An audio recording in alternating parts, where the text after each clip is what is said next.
Hello everyone. आज हम पढ़ने वाले हैं क्लास 10th की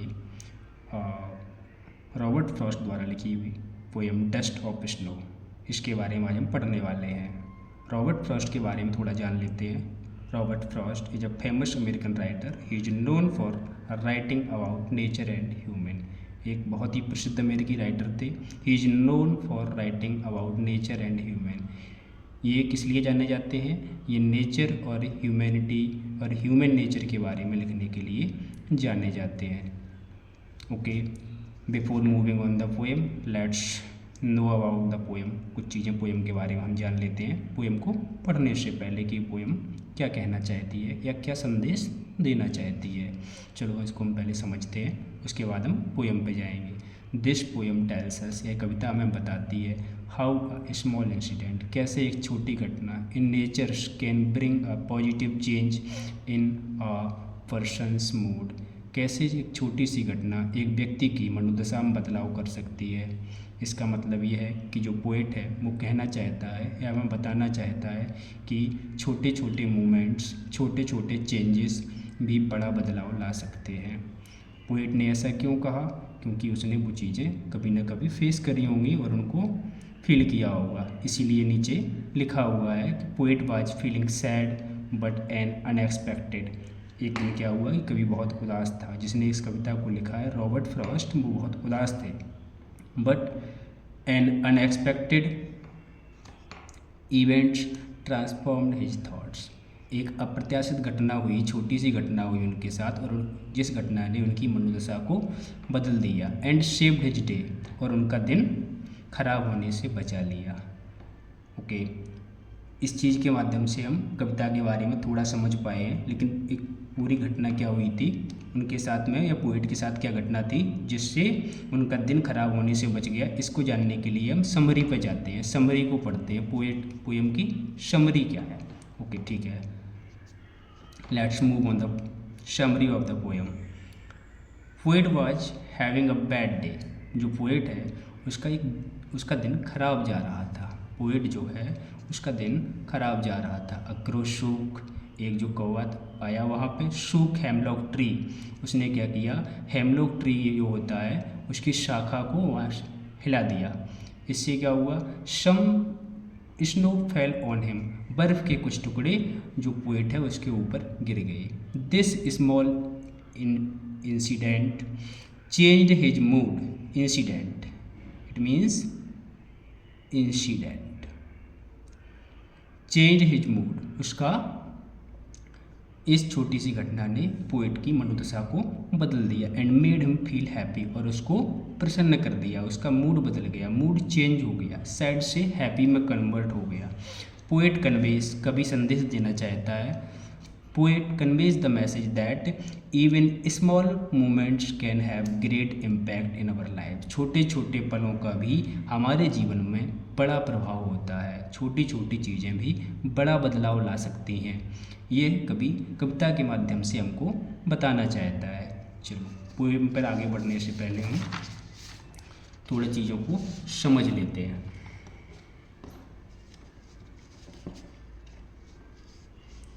ठीक है,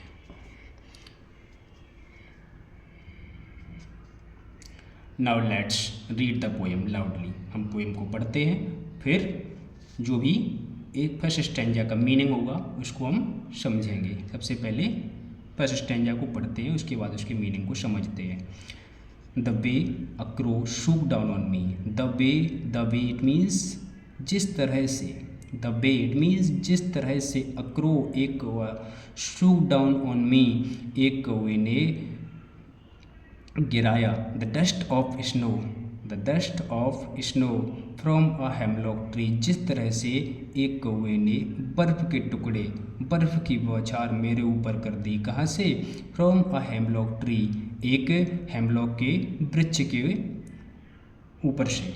अब देखो क्या कन्फ्यूजन हो रहा होगा थोड़ा बहुत कि ये हेमलॉक ट्री क्या है। हेमलॉक ट्री जो होता है एक ये पॉइजनस, हेमलॉक ट्री जो है एक ये जहरीला पौधा होता है जिसको हम निगेटिविटी का सिंबल मानते हैं, जिसको हम निगेटिविटी का सिंबल मानते हैं। कौवे को भी हम निगेटिविटी का सिंबल मानते हैं। अब आगे बढ़ते हैं। इन दीज लाइन्स, इन पंक्तियों में क्या दर्शाया गया है वो समझते हैं। The poet is standing under a hemlock tree, जो पोइट था वो कहाँ खड़ा हुआ था, हेमलॉक ट्री के नीचे खड़ा हुआ था। सडनली अचानक से क्या हुआ, क्रो शेक्स, एक कौवा वहाँ पर आया और शेक्स द ब्रांच, उसने हेमलॉक ट्री पर बैठा और उसने ब्रांच को, शाखा को हिला देता है शाखा को। And some snow falls on him, और जो शाखा पर बर्फ़ जमी हुई थी वो बर्फ़ के कुछ टुकड़े पोइट के ऊपर गिर जाते हैं। इससे क्या होता है, उस पोइट की मनोदशा बदल जाती है। हम अगले वाले स्टेंजा में पढ़ेंगे। अभी इतना समझते हैं कि कौवा बर्फ़ के टुकड़े पोइट के ऊपर गिरा देता है। आगे समझते हैं। एज वी नो दैट, जैसे कि हम जानते हैं, normally crow and hemlock tree are considered the symbol of sadness और नेगेटिविटी। जैसा कि मैं तुम्हें पहले बता चुका हूँ, कौवे को और हेमलॉक ट्री को नेगेटिविटी का प्रतीक माना जाता है। हालांकि यहाँ पर ऐसा नहीं हुआ। However, in this poem they bring positive change। यहाँ पर तो उन्होंने सकारात्मक बदलाव लाया किसी की मनोदशा में, यहाँ तो कोई नेगेटिव काम नहीं किया है। इसका मतलब ये भी कह सकते हैं, nature has its own way to work. प्रकृति अपने तरीके से काम कर सकती है, प्रकृति अपने तरीके से कार्य करती है। इसका मतलब ये कहेंगे हम कि प्रकृति जो है वो अपने तरीके से कार्य करती है। आगे चलो नेक्स्ट स्टैंजा को हम समझते हैं। नेक्स्ट स्टैंजा को पढ़ते हैं पहले, फिर समझते हैं इसको, नेक्स्ट स्टैंजा को। Okay, first of all read the stanza loudly. Has given my heart a change of mood. Has given my heart a change of mood, it means मेरी मनोदशा को बदल दिया। And saved some part of a day, और दिन का कुछ हिस्सा बचा लिया। आई हैड रीव्ड, जिसका मुझे पछतावा होता, जो बर्बाद हो जाता और मैं उस पर बाद में पछताता। कवि कहता है कि इस घटना ने मेरा मूड बदल दिया और मेरा दिन का जो हिस्सा बचा हुआ हिस्सा खराब होने वाला था, rest of the part of the day which was going to be waste, the rest part of the day which was going to be waste, जो बर्बाद होने वाला था वो अब क्या हो गया, down shaped by this moments, और इस घटना की वजह से वो क्या हुआ, बच गया, अब वो बर्बाद नहीं हुआ। आगे समझते हैं। इन लाइनों में और क्या कहा गया है, falling the snow, this is the incident, यही तो घटना हुई। फॉलिंग द स्नो, बर्फ़ का जो टुकड़े गिरे उसके ऊपर, यही तो घटना हुई है। Falling the incident changes the poets mood, इस घटना ने क्या किया, कवि की मनोदशा को बदल दिया। ही वॉज फीलिंग सैड और डिसअपॉइंटेड, वह काफ़ी उदास था और बहुत ही निराश महसूस कर रहा था। But this small moments makes him feel better, उसको अच्छा महसूस कराया, जिससे उसकी मनोदशा बदल गई और उसका दिन बर्बाद होने से बच गया। ओके, इसके आगे हम थोड़ा और समझते हैं। Let's get some point of the poem which is very important. क्या होता है कि एग्जाम्स में पोएम्स के थीम्स भी पूछ लेता है कभी कभार कि इस पोएम का थीम क्या है। तो इस पोएम का थीम क्या होगा, इस पोएम का थीम होगा power of nature. As I said that, जैसे मैंने अभी कहा था कि the nature has its own way to work, प्रकृति अपने तरीके से कार्य करती है। तो ये भी एक थीम हो सकता है, पावर ऑफ नेचर। दूसरा थीम क्या हो सकता है, इम्पोर्टेंस ऑफ स्मॉल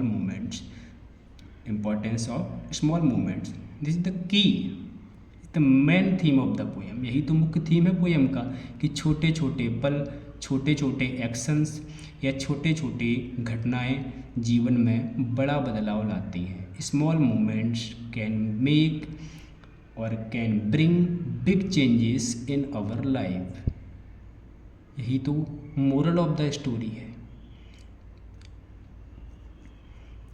अभी मोरल के बारे में थोड़ा और आगे बात करेंगे कि ये संदेश क्या देता है। चलो मोरल नहीं मानते इसको, अभी हम इसको ये समझते हैं कि थीम होगा कि small things are important as well, छोटी छोटी चीज़ें, छोटे छोटे एक्शंस भी इम्पॉर्टेंट होते हैं, ये भी बड़ा बदलाव ला सकते हैं। चलो मोरल के बारे में हम अभी नीचे समझेंगे कि ये कहानी हमें संदेश क्या देना चाहती है।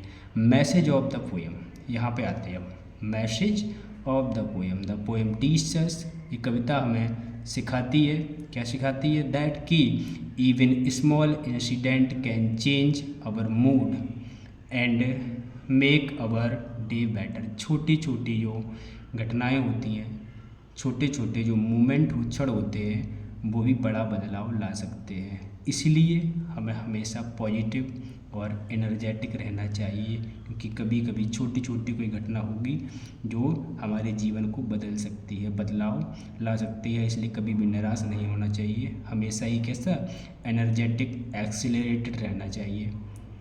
ये कविता हमें सिखाती है, ये कविता हमें पॉजिटिविटी के बारे में बताती है। ये कविता हमें होप के बारे में बताती है कि उम्मीद नहीं खोना चाहिए, गिव अप नहीं करना चाहिए। ये कविता होप एंड पॉजिटिविटी दोनों को दर्शाती है, दोनों को एक्सप्रेस करती है। आई थिंक मुझे लगता है आप लोग इस पॉइंट को अच्छे से समझ गए होंगे।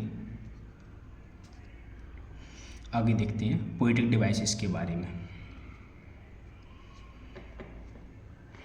अब पोएटिक डिवाइसेस क्या होता है, कभी कभार पूछ लेता है एग्जामिनर कि इस कविता में क्या क्या पोएटिक डिवाइसेस दिए गए हैं। तो आप बता सकते हैं एलिट्रेशन एक पोएटिक डिवाइसेस है, जिसमें सेम वोवेल साउंड होता है, वहाँ एलिट्रेशन होता है। जैसे एच, एच का साउंड रिपीटेशन है, the repetition of same the repetition of same consonant sound, vowel नहीं, यहाँ पे वोवेल नहीं होगा, यहाँ क्या होगा, कॉन्सोनेंट साउंड का रिपीटेशन ही क्या कहलाता है, एलिट्रेशन कहलाता है। कॉन्सोनेंट साउंड का रिपीटेशन ही अलिट्रेशन कहलाता है। जैसे एच, एच का रिपीटेशन हुआ है, यहाँ पर एसोनेंस, एसोनेंस का मतलब क्या हुआ कि वोवेल साउंड का रिपीटेशन ही एसोनेंस कहलाता है। सबसे मोस्ट इम्पॉर्टेंट है ये सिम्बोलाइज। सिम्बोलाइज के एग्जाम्पल दिए हुए हैं क्रो एंड हेमलॉक ट्री। जैसा कि मैंने तुम्हें कविता में बताया था पहले से ही कि ये क्रो और हेमलॉक ट्री किसका सिंबल है, ये निगेटिविटी का सिंबल है, होपलेसनेस का सिंबल है, निराशा का, डिसअपॉइंटमेंट का सिंबल है। तो ये तीनों निगेटिविटी और सैडनेस के सिंबल हैं, सॉरी दोनों, ये निगेटिविटी और सैडनेस के सिंबल हैं। तो इनको बहुत बार पूछा जाता है एग्जाम्स में, कई बार रिपीट होता है ये। चलो आगे हम समझते हैं कि इस पोएम का राइमिंग स्कीम क्या है। राइमिंग स्कीम का मतलब है कि कविता का जो लय है वो कैसा है।